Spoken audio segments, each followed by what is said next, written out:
Hello, everybody, and welcome back to the HOTC podcast, where I love. Where you what? I was gonna say where I host, and then my brain was like, "Wait, what?" Oh, that's okay. And I'm Flo, the other blah blah blah blah blah. I was gonna turn over. Nah, leave it in there. That's funny. You get our blunders. Oh gosh. I didn't even say Q. You did it? No, I'm Flo. I thought you said Q. No. Blah, blah, blah, blah, blah. So in my brain I was gonna say where I Q host with. Oh, IQ host with? Right, oh, wow. but I didn't. You're smart. I get it. See the IQ. But I didn't. I just said where I host. Flows right over here, and that's how you get your host. Yes. Of the HOTC podcast. Oh, my cheese and crackers. Okay. All right, as you guys will get used to knowing, right at the top, we have a story to tell. This is our Living with Q Flow segment. So you get a little peek inside the life of, I can say our family, parenting, blended family, maybe an issue or two, never know. But today's story is rather simple. And I'm going to talk about, people like me, my species. We come in phases, of course. The last phase is, you can call it man or old man. But the youngest stage, we could say, is boys. And boys are stupid, and they are dumb, and they're irritating. And I wish I didn't fall under the boy category when I was a boy, because I too was dumb and stupid. So this story is about middle school boys. And I believe that we as parents need to do a better job of teaching our younglings the best way to express themselves emotionally. Yes. Because boys will be boys, as people say, and that's not acceptable. That's being passive when we need to be aggressive in attending to the current situation. So boys may like girls. They may like girls, and they do strange things to garner attention of the female that they are interested in. I think that is stupid and dumb because it feeds the wrong intent and can infuriate very protective and loving fathers. So this young boy decides that he is trying to garner our eldest attention, I guess you could say. And mothers.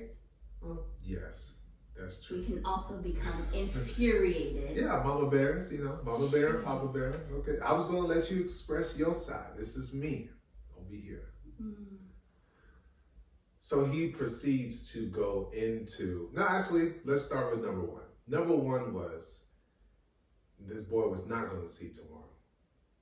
Two different boys here. So boy number one decides that he wants to take away something that is needed. What did he take? Spork. A spork. So this is around breakfast time, I think. We've been getting to school, maybe lunch. So takes Yvonne's spork away, then proceeds to, back and forth a little bit between the two of them. Of course, Yvonne's asking for it back because it is essential for her to partake in her nourishment that the school provides. He decides then to throw it. So he throws it across the table onto the cement a few distance away from where she is. Why did you do that? Go pick it up. What did he say after that? No, he said go fetch. Go fetch. Go pick it up. And then laugh around the table. Now, this is where I wish this school had dads on campus. But then I understand why they don't. Because if it were me, the boy would have got snatched up. Because you don't tell another female or anybody to go fetch something. As if they were a dog. And then laugh about it. That was strike number one. Strike number two. It's a math class or English class, can't remember which one. And another boy number two, decides that he's trying to garner attention. So he goes into Yvonne's bag and opens Yvonne's bag to find pencils and pens in that particular pouch that she has, and takes out an eraser that just so happens to be sentimental to Yvonne, proceeds to throw it in the trash. Luckily enough, someone saw and brought it to Yvonne's attention, and she went and got it out of the trash and then puts it back into her bag. Now class is going on, and so she's got to use the restroom, as kids do, and comes back, goes back to her bag, and now the eraser is missing again. So she goes to the same boy in which they told her the first time, and he now says he doesn't know.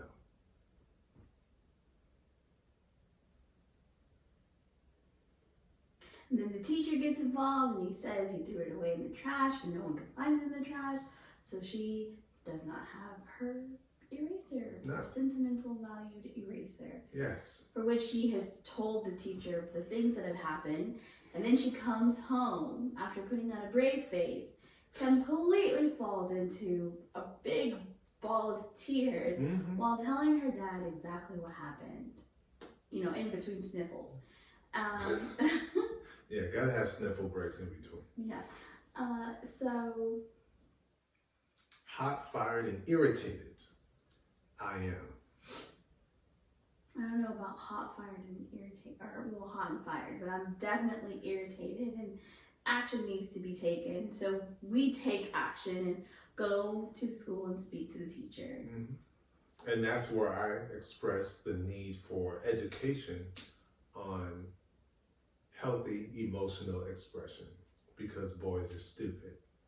So that it just, and it's hard for me to pin it on the parents as though they're teaching these kids that it's okay. Because a lot of times that's not the case. It's just boys are dumb and they're seeking attention of someone they like, or trying to just get their attention for whatever reason. Get them to talk to them. Not to mention, this group of young children have a 2-year fallback thanks to the pandemic and not actually being able to socialize with other people outside of their family. And we all know the way I act with my siblings is not the way I act with people outside of my family. Yeah. So, you know, there's... So they had an exponential improvement on how to socialize via their thumbs from that 2-year break. And so they kind of, you know, regressed when it comes to orally conversing and socializing with people. Right. But regardless of the fact, I don't care. You don't do that. So I made it known that, you know, there's strike 1 and strike 2. Okay, don't let there be a strike 3, because then I will make sure some way, somehow, I am on that campus watching. Because I don't play that. To speak to the parents of the boys. Said boys. Because one boy, he saw, he noticed immediately it was a problem and apologized.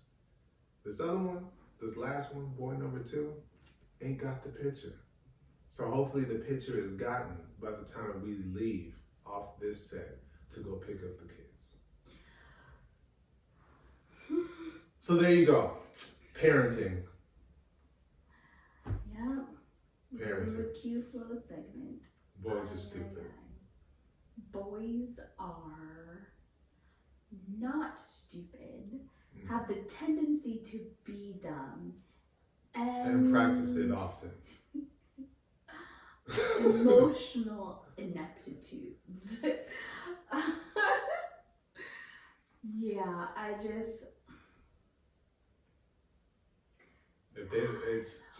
This is how I see it. A boy's brain is like a wet noodle. It's just not straight. But I know how to straighten a wet noodle. I'll get it right back to where it needs to be, because I don't play that. moving forward. Or into the episode. So before we dive deep into this episode, there is something I wanted to address. And that is my intention, based on from the last episode. There's been a lot of watching and listening of other people speak and talk about various topics. And so one of the shows that I love to watch on replay, because I cannot stand commercials. So if that affects ratings and stuff, I do apologize, but I gotta get the replay because I gotta skip. I like to hear the continuous dialogue. First Take on ESPN. Stephen A. Smith. He spoke either in, because I've been watching so much, it could have been on First Take, it could have been on The Pivot, it could have been on I Am Athlete. I don't know which one because I've been watching a lot. But the sentiment that he was trying to get people to realize when it comes to his profession, his world, there are a lot of interactions with a lot of different people. And because when you're a reporter, that means you get a lot of behind the curtain information. Some things you are able to share, some things you're not able to share. And I guess the best reporters are all about relationships and building those relationships founded on authenticity, founded on trust and respect. And so he was preaching to the point that he is well connected, but that doesn't mean he's connected to everyone and everybody. So he has been blessed with the platform of being the lead, being the man when it comes to First Take. And that is an opportunity in which he can disseminate his message to the masses in the form of a warning, let's say.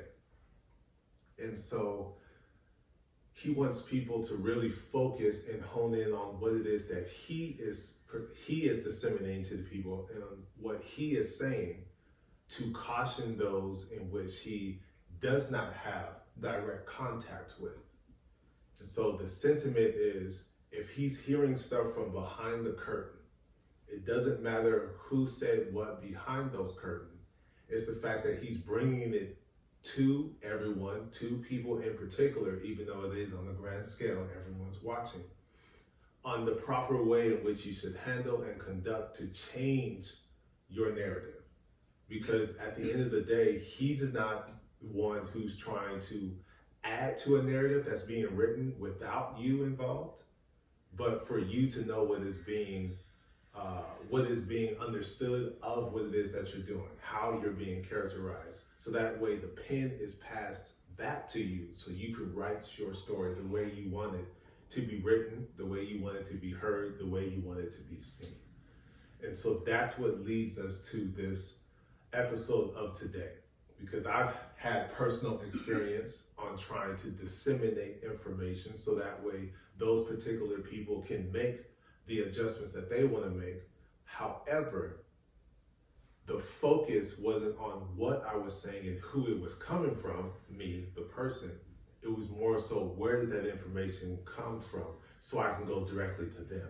Who told you? Who told me? And that doesn't even matter, because the point is there's someone of concern, someone of care that wants to make sure you're in control of your story. So let me pass this information to you so you can make the change and erase some things and then rewrite.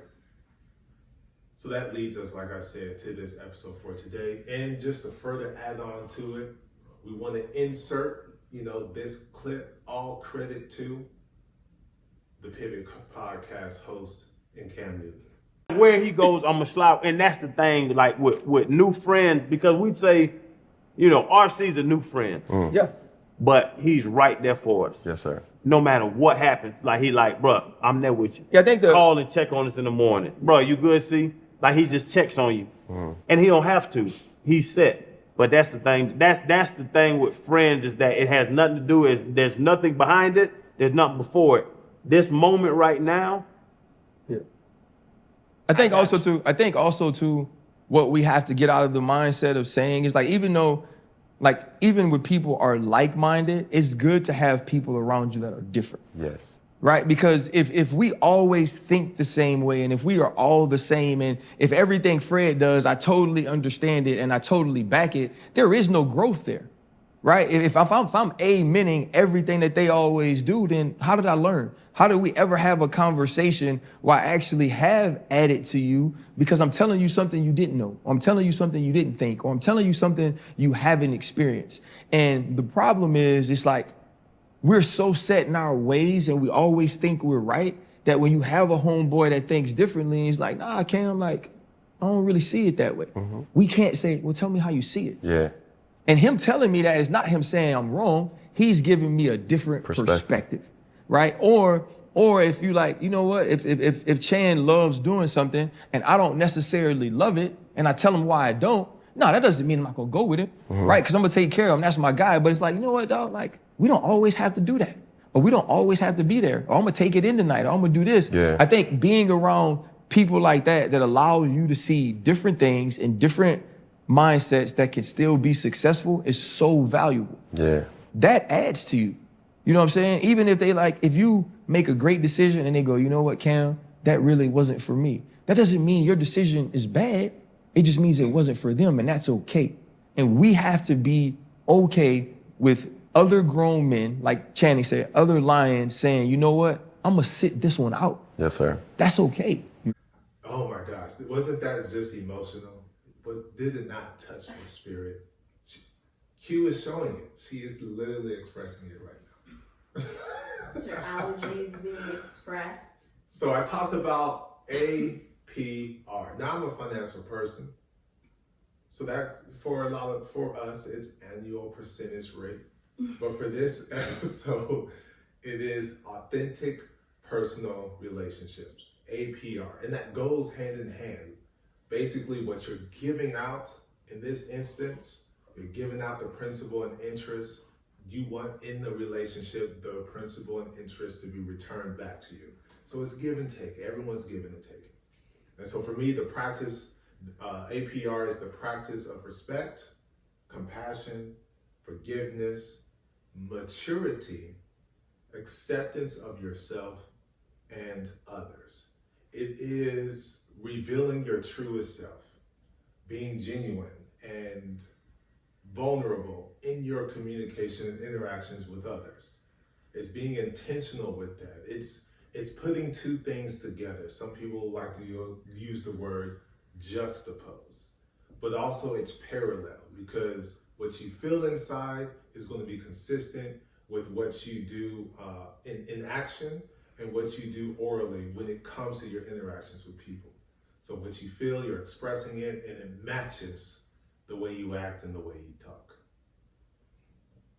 So yeah, that's my definition, working definition of APR. I think I like your definition of APR, authentic personal relationships.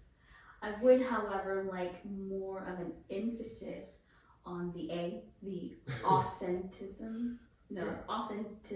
There we go, that's the word. Mm-hmm. The authenticity, just because it's so easy to fall into the lines of, well, I said this or I did this and somebody reacted negatively and maybe I should just, no, if that's you, then be you. I personally struggle with that a lot when it comes to my word choice, you know, so be you, be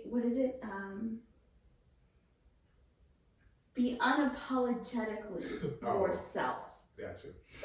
Yeah. And when you do that, there's a test of if it is an authentic personal relationship on how that person responds when you're being your natural self.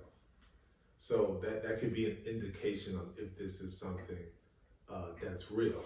Because if it comes to you in the form of a lash out, then your response, if you're being authentic and this personal relationship means something, is, oh, I need to inject the practice of compassion, forgiveness, and let's add in understanding, seeking understanding on where that is coming from. So that way you can still have that connection. So we're going to talk about the next two things are how to establish an authentic personal relationship and the importance of them. And so the first thing is I thought I made this up. I literally did, because I'm the finance guy, like I said, APR. I'm like, yeah, this is dope. So I went into Google, you know, a trusted source among the world. Sorry. And I typed it in just to make sure, yes, you're the one that made this up. This is going to be like an explosive episode. Everyone's going to be like, oh, never thought of it. And come to find out there's thousands of articles. And I was the only one. So this is what we're going to do is juxtapose my thoughts that I've already had, in addition to some good sound trusted source that I clicked on the link on Google. That link will obviously be in the description box, so that way you can get the full parameters of what the article was about, but the focus for us is the personal relationship aspect. And so one of the things is from my past, you know, working through all of this, is that there are triggers. You have to understand what they are and know whether whether you're reacting based upon someone else's actions or based upon someone's fear or issues when it comes to expressing yourself. So if you know what your triggers are, that enables you to have a healthy expression of what it is that you're feeling to others. You know, I believe that is like 85% true. Hey. Because I know what my triggers are, especially like my biggest one. And knowing and being able to verbalize it doesn't really ever seem to help the situation and or outcome. Gotcha. So I think it's like 85% true. But if you focus, like let's just go basic with it. You can't add someone into your life if you don't even understand who you are. Because then now someone who don't know who they are and what they like, don't like, or how to express themselves, and then someone who's somewhat knowing who they are. The someone who knows somewhat of who they are is going to slowly be confused and lost and somewhat irritated because they don't understand how to connect with you, because you don't know how to express it yourself to that person so y'all can connect. So if you're focusing on yourself, the acceptance of yourself and who you are, it'll be a whole lot easier to express. So when you come into certain situations where someone does something that triggers you, you're able to be like, I don't really like that. This is how that made me feel. And now it's light bulb, when I said that, I thought I had more money than you and I deserve something better.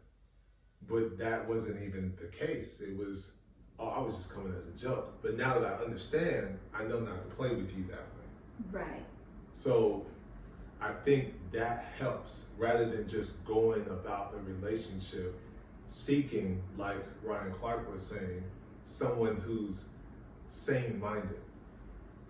We've talked about it before. There is a true difference between sane-minded and like-minded. Mm-hmm. Sane-minded, there is no growth. There's this constant agreeing with one another, constant expectation. I want to do this. We're going to all do this together because we all link together on this. Right. But there's no growth there. Like-minded means you're open to the fact that you guys are founded on the same thing. Let's get deep and personal. Christianity. We're founded on the same thing.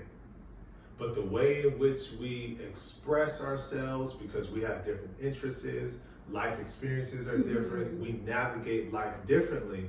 But at the end of the day, we're founded on being a Christian. We're founded on good morals, good ethics, following the law of the land, not trying to scam, cheat people, or any of that stuff, walking in humility.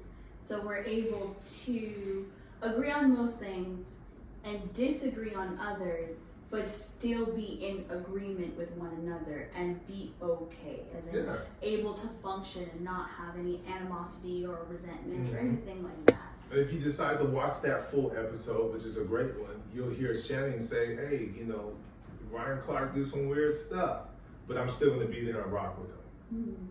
You know, Fred, he don't really rock the nightlife anymore, but he'll come in protection of and to have fun with me. Right. So you don't have to. That's where that acceptance and that compassion, that respect for one another comes from when it comes to my working definition. That's it being practiced, Right. and it being shown, and it being authentic. So that's that trigger part. And so the article, you know, it talks about transparency, and we've done that before in our transparency episode, being radical in that, clear in what it is that you're feeling, expressing that feeling, but doing so with respect. So that way when you leave that interaction with those group of people or that one person, there isn't any resentment, but you're walking away with peace and knowing that you guys both understand each other. Transparency with kindness. Yeah. Respect. You know, Aretha said it best. So, you know, be transparent.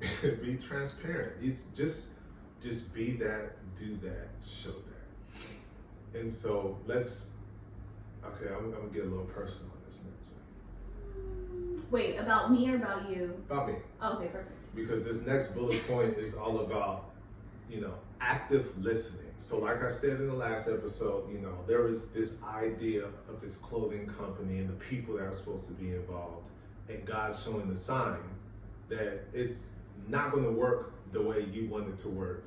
You probably need to adjust before you start running off full speed ahead. But again, I had the blinders on. So when you think back, you know, hindsight's 20/20, you think of these things like, oh, well, the sign was there. So this is what I could say a sign. It's a group of people, love these people. Like I said, boom, boom, boom. Christianity, found it. That's how we all met. I entitled it, you know, because this is something that I've always wanted. You know, the family. You know, you have a group of people outside, the people that you normally That are biological. The bloodline, who you know you run into, go into when it comes to holidays and stuff like that.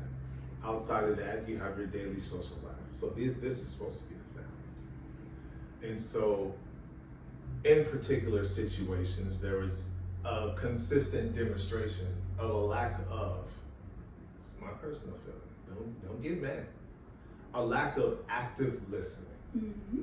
So group conversations, group talk, me being the one that's always watching, always looking and observing, started to catch on to a pattern, but just overlooked it.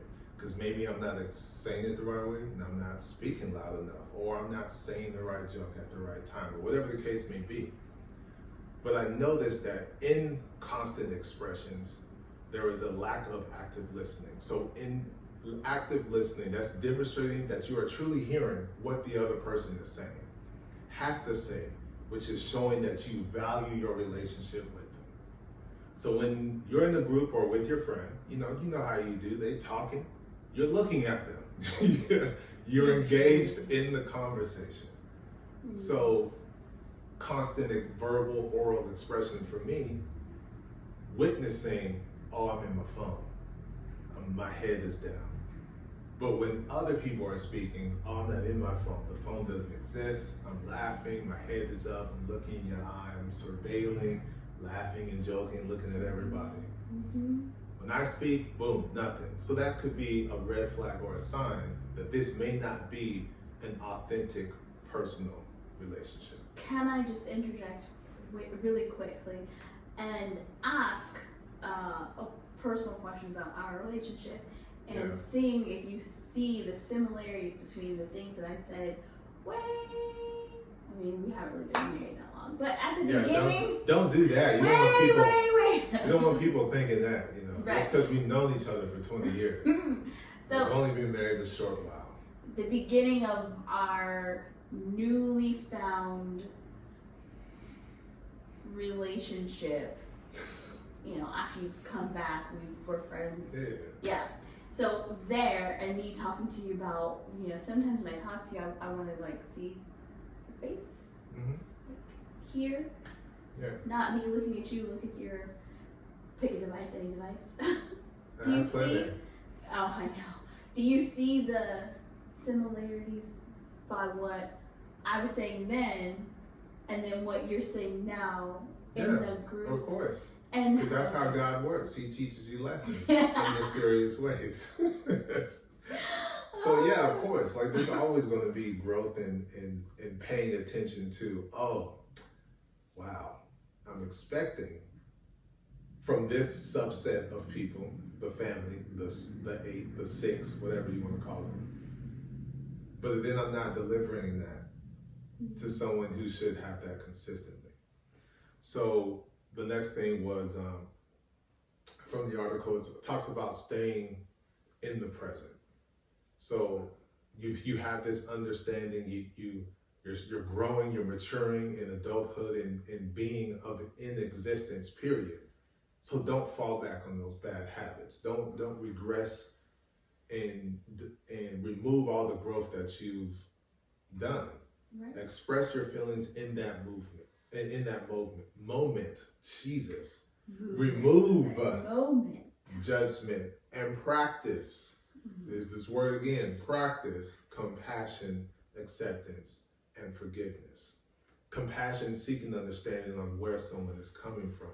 Accepting that that's what they stand on and believe in.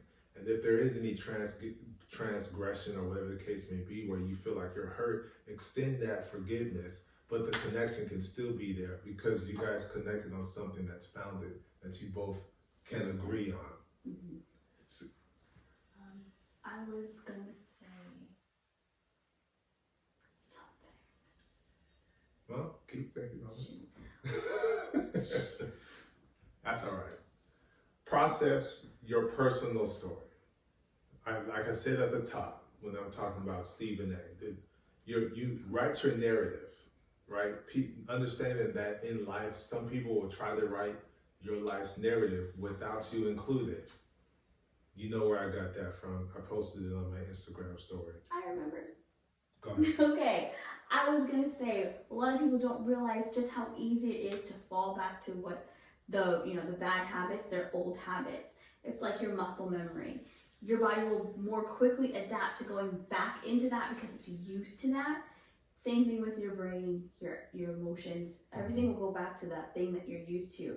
So just like we've talked before in divorce and how, it's not an option. It is an option. And for you to be cognizant and acknowledge that it is an option will help you to work harder not to get to that point. So it's the same thing here.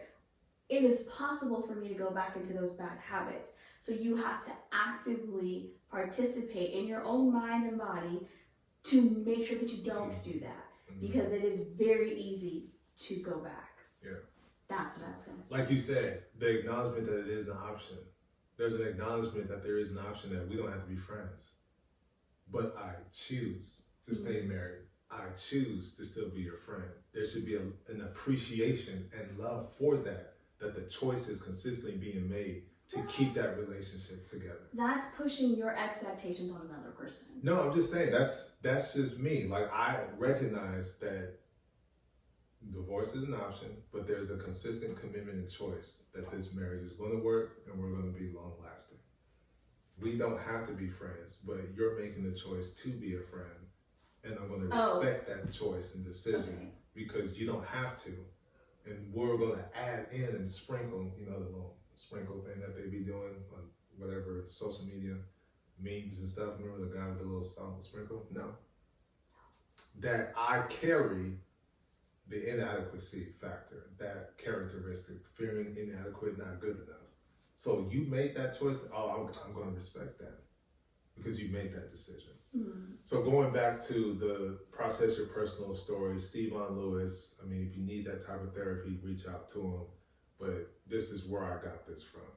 That people will write the story, write the narrative about you without you included. So that means the narrative that they're writing is originally false because it did not come from you. And understand that you are the story, you are the author, you are the story.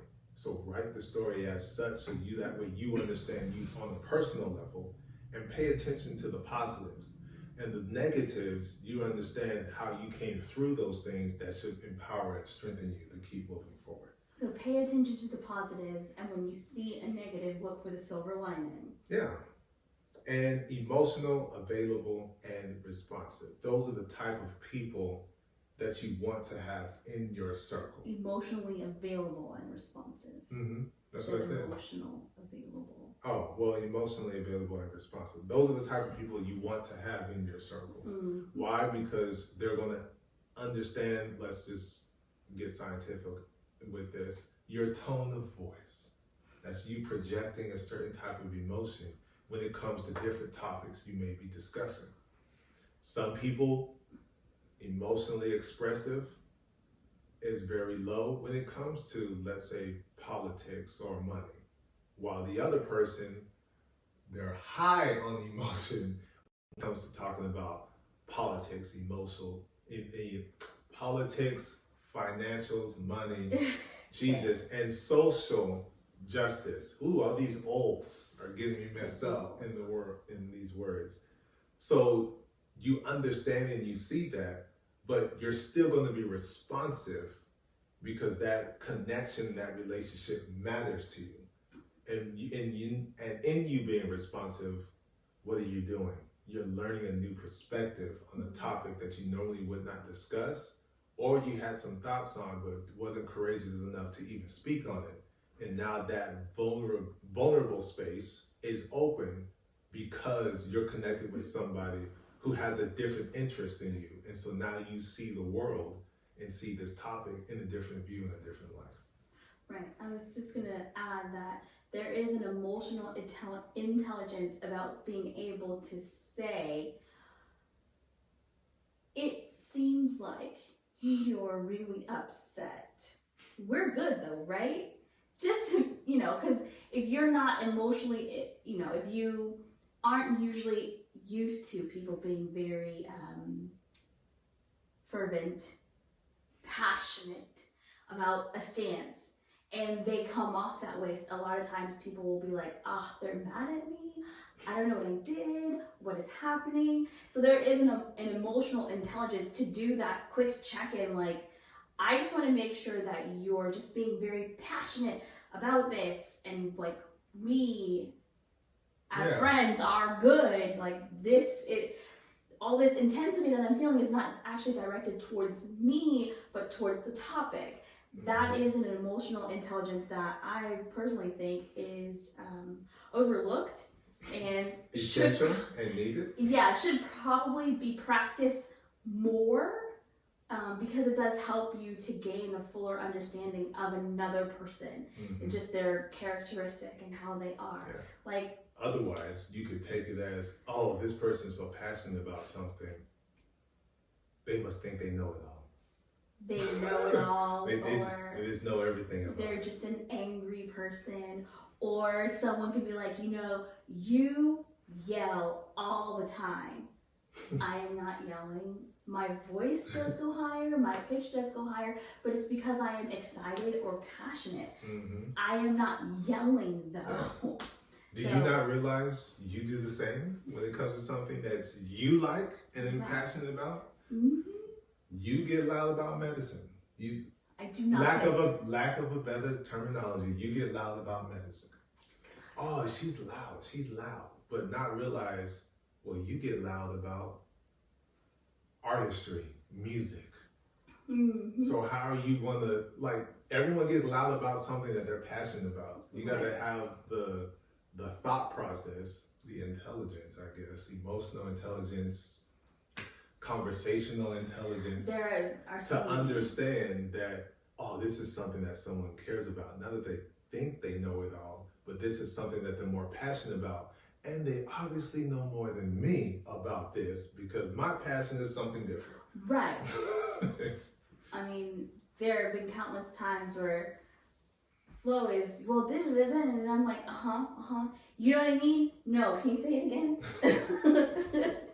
And then he literally does that, I'm like, I know, but I got lost where? At the beginning. Can we but this time slower, maybe some pictures and some analogies would be beneficial. And then he does. And I do the same thing vice versa, as I'm debriefing about my 12-hour shift, and it's like, oh my gosh, this and then, and I start throwing out acronyms and all sorts of things, and he's like, What? so they took someone's arm off? I don't, what happened? No, they put the blood pressure cuff, it squeezes on. Oh, okay. I thought you were saying they took the arm off, my bad. So, you know, because that's my comfort zone, or that's his comfort zone, it's okay to have, like I said, that emotional intelligence. Like, you're super excited about this. Okay, now I'm also going to throw in the intelligence of, let me just make sure I understand what it is that you're saying about this thing that you're super passionate about. Or being, like I said, the mature part, using that maturity to be like, okay, these are the actions that I'm seeing. These are the words that I'm hearing. What is the point that you're trying to get across? Because it's making me view and think of you this way. And then now you're like, oh, no. That's not where I was going with that. That's not the case. That's not the case at all. So that's you expressing that the relationship is of value. So we had an example. We went on the trip and we weren't on the same page. I think we brought this up before, but we weren't on the same page on that trip, and that was kind of spilling over into the interactions of friendship. To where the point I just snapped. My anger wasn't towards the group of people or that said individual. The anger was towards us not connecting. And so, but one, apology was needed, apology was given. But also on the flip side of that coin, when it comes to a relationship, there's two sides. There wasn't no, oh, well, you've never done this before. Are you okay? What's going on right here? Do we need to have group talk, group session? There wasn't any of that. It was more so separate ways, boom, boom, boom. Try to come back together, talk about it, and then we just kept going that way. So there wasn't a connection there. And so that's what we're talking about when it comes to activating the knowledge and experience that life has given you as you mature, to recognize it and seek out if that relationship means something. If it doesn't, then that could be a sign, hindsight, that it wasn't meant, that relationship wasn't meant to be that. So one of the things I just wanted to throw out there, because this article said it and it references the mask and the importance of removing that and being your authentic self. It talks about adaptable, functional adults. Those are individuals who present what they would like to be rather than who they really are. It's often called not authentic. It is, they may act one way in a certain situation and something else in another. This is the way I am at home. This is the way this is the way I am at church. This is the way I am at work. This is how I am with friends. It's you changing. You're removing parts of yourself in certain situations rather than just keeping those parts with you in every single situation. Yeah, you're acting like a chameleon so that you blend in better. Basically, we all just revert ourselves back to our teenage boyfriend, girlfriend stages. And, you know, it's like, you know, you're so nice and kind when you're with me, but when you get around your friends, you're a real butthead. Same thing. Yeah. It's the same thing. If anything, inject Tabitha Brown, where she talks about freedom, just being who you are, is greater than code switching. Just be who you are. It's literally on the shirt that they sell. Freedom over code switching. So just inject that. Just be who you are in every single scenario. Don't have the facade, don't have the mask up, don't do any of those things. So as I'm reading this article, it kind of punched me in the face and gave me a little black eye and kind of poked the heart, because this is kind of me to a T. So individuals who fall into insecure avoiding categories are more likely to be loners and have a hard time depending on other people. can we just clarify quickly that this insecure avoidant characteristic is an attachment style?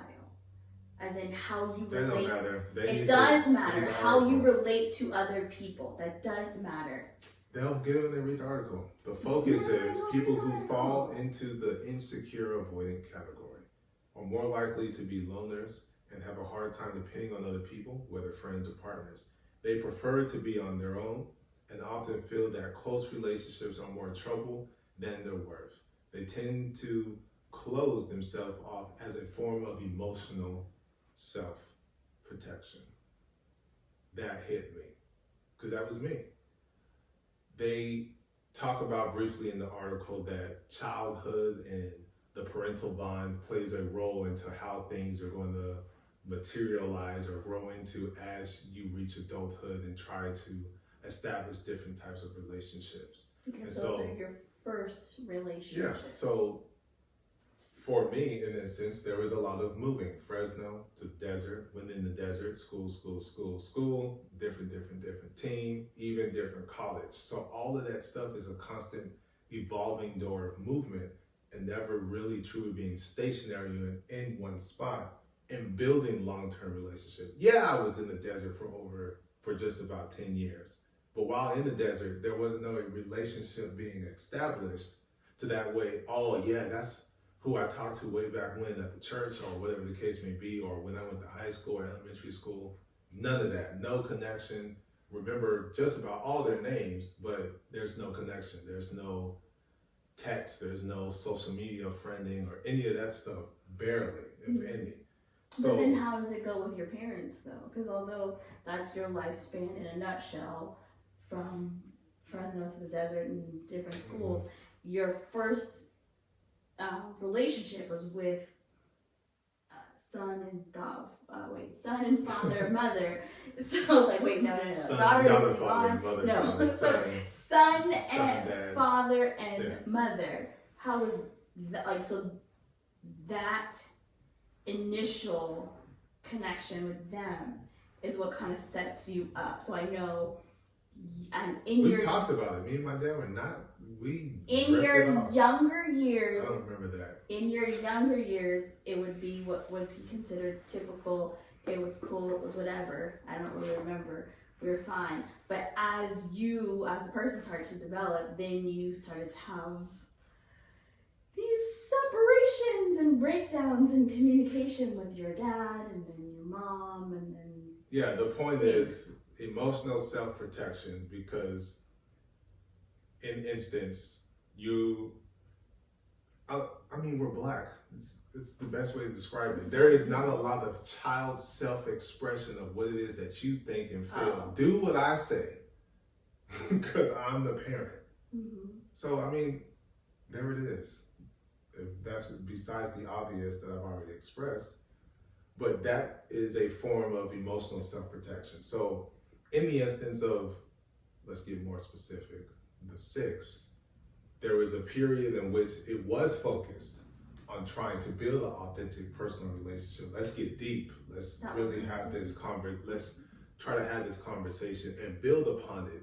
Let's hear about the past and how that pretty much molded you into who I'm seeing today. And so that was a space where there was open dialogue, and we walked through the door of vulnerability and it being a safe space. And so when that happens, that means you're letting a part of you that you normally protect, because you want to protect yourself. You don't want to put that out there and you getting trampled on and stomped on. Yeah. So for me, there was that period, that time, where a little bit of that was shared. And so during that time, that period of time, let's just say, there was a heightened fear that was going on in me that entire time, because now it's calling for vulnerability.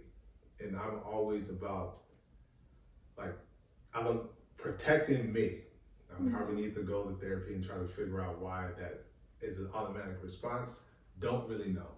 But stuff that's happened, that's me. It's kind of, let's keep that hidden. But now this is what everyone's giving, and now it's my turn. So I share a piece of some of the stuff that I've gone through. Some could call it emotional trauma or whatever the case may be. But still sharing that took a lot, even though it was a little. It took a lot, but then it was like, now it's out there that a part of me has now been exposed. And that heightened the fear of what could potentially happen, because I don't do that. Right. It's Like not we something you even usually do. No. And you are being very vulnerable, and you don't know how, one, they'll respond, and two, how it may or may not be used. Yes. And how this relationship could potentially, play out. Because I didn't do that in previous friendships in school, and then you're there for the year and stuff like that. I didn't get into that. Came to dating and being in relationships, I didn't get into that. I didn't go deep, doors wide open till with you. So this is like hyperventilating inside, like Jesus Christ. And so now, there's been, you have the family, that's a collection of people, and then you have what ultimately became the 6, because we are no longer apart. And so now there's that, I guess, psychological and emotional stuff I'm going through, because it's like, there's a reminder that I gave a piece, and it was like, why did you do that if this was the end result? Like, when people are being vulnerable, it may be nothing to you, but it could be everything to that other person. Right. Respect that they did that, Don't take it lightly or anything like that. You gotta, for me, I'm cognizant of that. If you're going to let the walls down and share something, I can't just be like, I don't really know you, or I don't vibe with you anymore and stuff. I can't, for me, I just can't do that. I can't, what was the Lion King? Look, kid, bad things happen, and you can't do anything about it, right? Right. Wrong! When the world turns its back on you, you turn your back on the world. I can't do that. Timon, man, the Lion King. But I can't, my body, my mental capacity doesn't allow me to do that with people. So if they end up turning around and walking away, that's cool, but the door will always be open, because that takes a lot of courage to do that. And so for it to be where it's at now, it's kind of like,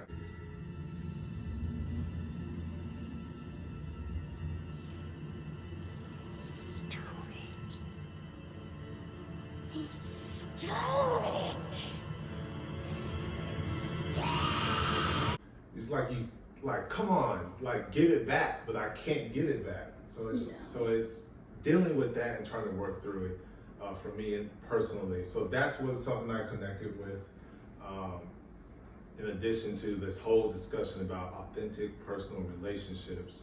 And now, having gone through that, of course, reflection, is powerful, because now you can see different signs and know in which direction things could possibly go, but still walking through those doors openly, because the importance of authentic relationships is this: living on an island leads to a dark zone, a dark mental space, depression. You open the door for all types of just not positive things. And understanding when you're on that island, because you chose to be on that island, or chose to build walls around yourself to self-preserve and self-protect emotionally, mentally, whatever the case may be, those very same walls block out the thing that you want, that you're looking for, that's a part of living life. And that's love, peace, connection, joy, happiness, all of those things. So understanding that like we talked about, the positives, but you see the negatives and finding the silver lining. Understanding that there's growth and there's strength because you still keep trucking along and moving forward, as you said.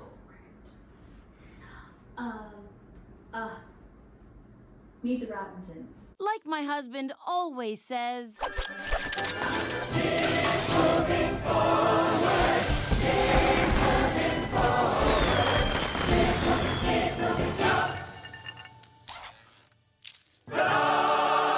Yes, that was I cried in that movie. Jesus, keep moving forward. Dang, that was powerful stuff. That story was great.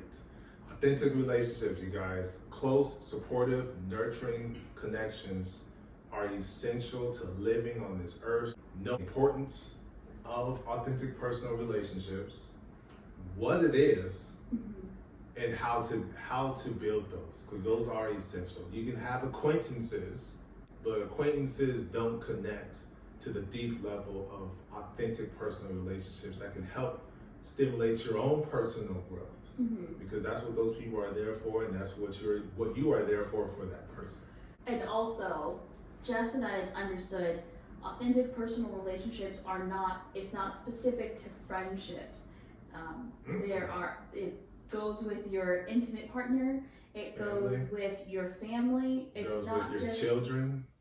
Well, that's all family. Types. Well, I was thinking you're the adult family, but also to your children, work relationships, all that stuff. Yes, it's across the board. That's all. And that's all for this episode. So we want to give a special shout out. I would like to give a special shout out to the hot spots. Because we talked about it in the first episode, just because we see it sitting here getting 5 views or whatever the case may be, there's someone listening. And so big shout out to Belgium out there, Germany, that whole area has been listening to us. Australia has been listening to us. We got new hits in Miami, Florida, Virginia, Washington, D.C., Wichita, Kansas, Houston, Southern California, all over the place. We want to thank each and every one of you guys for listening in, but we want to ask of you, if you could please, take just 12 seconds of your time. Hit that like button if you're on Facebook. Hit the follow button if you see us on Instagram or TikTok. We're on TikTok now. We're on TikTok. Tickety top. Go ahead and click that subscribe button if you're on YouTube. Hit the follow button if you're on Facebook. Didn't I say that already? You did. I'm missing something. Instagram?